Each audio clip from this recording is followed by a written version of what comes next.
अस्सलामुअलैकुम दोस्तों और साथियों, उम्मीद है आप लोग खैरियत से होंगे। आज की इस वीडियो में मैं आपको एक ज़बरदस्त नई जो तहकीक है और जो जर्नल ऑफ क्लिनिकल एपिडेमियोलॉजी में शाया हुई है, ये जो आप देख भी रहे हैं और इसको मैं बड़ा करके भी आपको ये ऐसे दिखा देता हूँ कि ये 12 फरवरी 2024 को शाया हुई है। यानी ये पुरानी तहकीक नहीं है, ये नई तहकीक है। और ये जो एपिडेमियोलॉजी कहते हैं कि जो बीमारियां किस तनासब से कहाँ पे कितनी ज़्यादा होती हैं, किस वजह से होती है, तो उसके ऊपर जो बातचीत होती है तो उस इल्म को हम एपिडेमियोलॉजी का इल्म कहते हैं। तो इसका लिंक मैं डिस्क्रिप्शन में दूंगा, आप पढ़ सकते हैं। लेकिन ये बहुत ही ज़बरदस्त एक नई तहकीक है दो वजूहात की वजह से।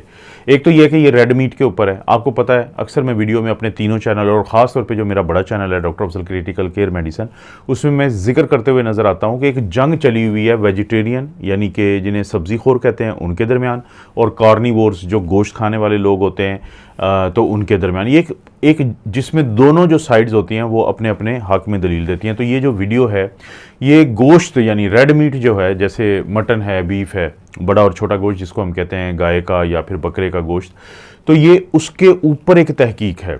क्योंकि अभी तक ये समझा जाता है या जाता था, या अभी तक जो बात होती थी वो ये होती थी कि वो लोग जो ज़्यादा गोश्त खाते हैं तो उनको दिल के अटैक ज़्यादा होते हैं, उनको दिल की बीमारियां ज़्यादा होती हैं, उनको फालिज ज़्यादा होता है, मॉर्टेलिटी रेट उनमें ज़्यादा होता है, और जल्दी मॉर्टेलिटी किसे कहते हैं, मौत को, और अर्ली मॉर्टेलिटी होती है कि उनकी जल्दी डेथ हो जाती है। तो ये बात सोची जाती थी, इस वजह से कहा जाता था कि इसके अंदर सैचुरेटेड फैट्स हैं। और अच्छे वाली फैट्स कौन सी होती हैं, जिसको कहते हैं अच्छे वाली फैट्स होती हैं मोनो और पॉली अनसैचुरेटेड फैट्स। तो क्योंकि गोश्त में कोलेस्ट्रॉल होता है तो इस वजह से ये सोचा जाता था कि ये एक इंतहाई बुरी चीज़ है। लेकिन एक इशू था, वो इशू क्या था कि ये जो कहा जाता था ये ऑब्जर्वेशनल स्टडीज़ थी। ऑब्जर्वेशनल क्या होती है कि फ़लाँ इलाके के लोग क्योंकि ज़्यादा खाते हैं गोश्त तो वहाँ पे शराय मौत ज़्यादा है, वहाँ पे जल्दी लोगों की डेथ होती है। लेकिन फ़लाँ जो इलाके के लोग हैं वो वेजिटेरियन हैं, या हमारा फ़लाँ जो दोस्त थे उनके घर में गोश्त ज़्यादा पकता था तो वहाँ पर दिल की ज़्यादा बीमारी है, और फ़लाँ घर में सब्ज़ी ज़्यादा खाई जाती है, ये सब्ज़ी ही खाई जाती है तो वहाँ पर दिल की बीमारी है, जल्दी मौत कम है। तो इन्हें ऑब्जर्वेशनल स्टडीज़ कहते हैं। क्योंकि दुनिया में, साइंस की दुनिया में जो सबसे अच्छी जो स्टडी है उसको हम कहते हैं randomised controlled study, double blind, कि आपने दो ग्रुपों में तकसीम किया, एक को एक चीज़ दी जिसका हम टेस्ट कर रहे हैं, दूसरे को उसी तरह की चीज़ दी लेकिन वो उसके अंदर नहीं है बल्कि उसकी शक्ल जैसी प्लेसिबो कोई चीज़ दे दी। फिर कुछ अरसे बाद, कुछ साल के बाद फिर रिजल्ट देखा। लेकिन जो खाने वाली चीज़ें होती हैं उसके ऊपर रैंडमाइज्ड कंट्रोल स्टडी तकरीबन नामुमकिन या बहुत मुश्किल होता है कि अगर आप एक ग्रुप को सिर्फ गोश्त देंगे, एक को सब्जियां देंगे और उनमें से जो लोगों की ज़्यादा डेथ हो जाएगी, तो साइंस कभी भी ऐसा काम नहीं करती कि जिस तरह कि जिससे किसी को नुकसान हो। साइंस हमेशा क्या करती है, सबसे पहले किसी भी चीज़ के साइड इफ़ेक्ट को जाँचती है। अगर किसी के बहुत ज़्यादा हों तो उसको देती ही नहीं है, स्टडी करने की ज़रूरत ही नहीं पड़ती कि ये ख़तरनाक चीज़ है। तो इसलिए ऑब्जर्वेशनल स्टडी का सहारा लेना पड़ता है। लेकिन अब ये जो तहकीक शाया हुई है इसने कमाल का काम किया।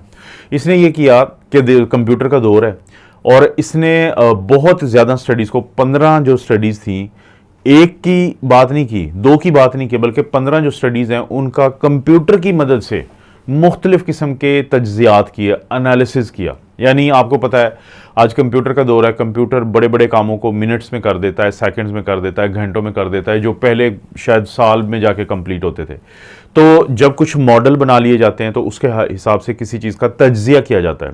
तो यहाँ पे क्या किया गया कि 15 जो ऑब्जर्वेशनल स्टडीज़ थी जिनकी बुनियाद पे बहुत सारी ये बातें होती थी रेड मीट के बारे में, तो उन स्टडीज़ को एनालाइज किया कंप्यूटर की मदद से, लेकिन बहुत ज़्यादा मुख्तलिफ तरीक़ों से। ताकि देखें, बाज़ मैं अगर किसी ऑब्जर्वेशनल स्टडी को चूज़ करूँगा, उसका इंतखाब करूँगा, हो सकता है उसमें मेरा बायस हो। मैं एक चीज़ खाता हूँ या मैं चाहता हूँ कि ये चीज़ अच्छी है तो मैं कोशिश करूँगा उसके स्ट्रॉन्ग पॉइंट्स को बता दूँगा, वीक को नहीं बताऊँगा। लेकिन ये जो तरीक़ाकार था इसमें क्या हुआ कि इसमें बहुत ज़्यादा यानी जो एनालिसिस के तरीके थे उनको डाला गया कंप्यूटर के एल्गोरिदम में, और उसका फिर नतीजा निकाला गया। तो वो बड़ा इंटरेस्टिंग नतीजा है हम सब लोगों के लिए। वो इंटरेस्टिंग नतीजा इस तरीके से है कि इन्होंने बताया कि जो पहले तो कहा जाता था कि रेड मीट जो है वो शराय मौत को बढ़ाता है, जल्दी उसे यानी कि मौत होती है, अर्ली मॉर्टेलिटी है। लेकिन उन्होंने कहा कि इसकी कोई ख़ास हमें शहादतें नहीं मिली। थोड़ा बहुत है, थोड़ा बहुत फ़र्क पड़ सकता है लेकिन स्ट्रॉन्ग फ़र्क नहीं पड़ता है। यानी इस पूरे इसमें से मैं एक छोटा सा ग्राफ आप लोगों से अगर मैं शेयर करता हूँ, इस ग्राफ के 3 हिस्से हैं। ये जो स्टडीज़ 15 थी इनको जो मुख्तलिफ तरीके से इसका जो जायज़ा लिया गया है, तो ये एक ग्राफ है, इसमें ये जो कोना देख रहे हैं आप जिसके ऊपर ये मैंने सर्कल लगाया है, इसमें था कि गोश्त अगर जो खाते हैं तो उनकी जल्दी अमवात नहीं होती। तो जिन स्टडीज़ ने, एनालिसिस ने, तज्ज़ियात ने ये बताया कि कम यानी कि कोई ख़ास फ़र्क नहीं पड़ता, तो वो यहाँ पे है। ये है मिड, ये जो सर्कल लगा है कि कोई ख़ास ना ज़्यादा करता है ना कम करता है, वो यहाँ पे है। और जो कम करता है, अभी जो सबसे आखिर वाला जो सर्कल अब आप ये मैंने लगाया है, तो ये बताता है कि नहीं, गोश्त खाने वालों में ज़्यादा अमवात होती हैं, जल्दी अमवात होती हैं, ज़्यादा और जल्दी। तो ये ग्राफ पे गौर करें कि यहाँ पे आपको जो इर्तिकाज़ है, ये इसी स्टडी का हिस्सा है ये ग्राफ। यहाँ पे जो ज़्यादा स्टडीज़ जिस तरफ इशारा कर रही हैं वो ये हैं कि कोई ख़ास फ़र्क नहीं पड़ता है, कम अमवात होती हैं। लेकिन जो ये स्टडीज़ थी कि नहीं, गोश्त खाने वालों में ज़्यादा अमवात होती हैं और अर्ली डेथ्स होती हैं, तो वो यहाँ पे जो हजूम है उन स्टडीज़ के नताइज का वो कम नज़र आता है। और ज़ाहिर है कुछ जो है वो मिड में फॉल करती हैं। तो इसका आसान ज़ुबान में, एक आसान भाषा में मतलब ये है कि जब मुख्तलिफ़ किस्म की ऑब्जर्वेशनल स्टडी को साइंटिफिकली उनको एनालिसिस किया गया, उनका तज्ज़िया किया, और ये मैं अपने पास से नहीं कह रहा हूँ, हो सकता है कि मेरा बायस हो, लेकिन ये मैं स्टडी का हवाला दे रहा हूँ जिसको आप खुद पढ़ सकते हैं। डिस्क्रिप्शन में इसका लिंक दूंगा ताकि आप इस स्टडी को खुद पढ़ें। तो वो ये बता रही है ग्राफ की शक्ल में, और जो स्टडीज़ हैं उनके तज्ज़िया करने के बाद, कि गोश्त खाने वालों में बहुत ज़्यादा कोई डेथ या अर्ली डेथ बनिस्बत उन लोगों के जो गोश्त नहीं खाते, वो उसकी कोई साइंसी शहादतें नहीं हैं। एक चीज़ होती है पैराडाइम शिफ्टिंग। पैराडाइम शिफ्टिंग क्या होता है कि कुछ स्टडीज़ ऐसी होती हैं जो हमारा नज़रिया ही तब्दील कर देती हैं बीमारियों के बारे में। तो ये कहा जा रहा है कि ये इसी तरह की चीज़ है। ये पैराडाइम शिफ्ट का मिसाल आपको दे देता हूँ कोरोना के दिनों से। कोरोना के दिनों में समझ नहीं आ रही थी कि आखिर ये जब अचानक ही ये लोग बीमार होते हैं तो क्या कुछ ऐसा हो रहा है और क्या किया जाए।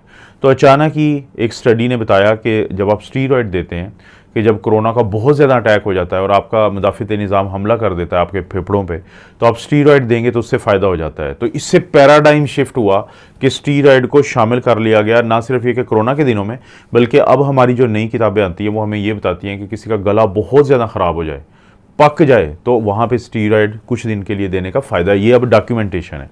तो कहा यह जा रहा है कि ये जो स्टडी जिसका मैं हवाला दे रहा हूँ, ये एक पैराडाइम शिफ्ट कर देगी, बुनियादी तब्दीली कर देगी कि लोगों की उस सोच में, कि जिस सोच की वजह से ये रेड मीट के असरात को देखते थे।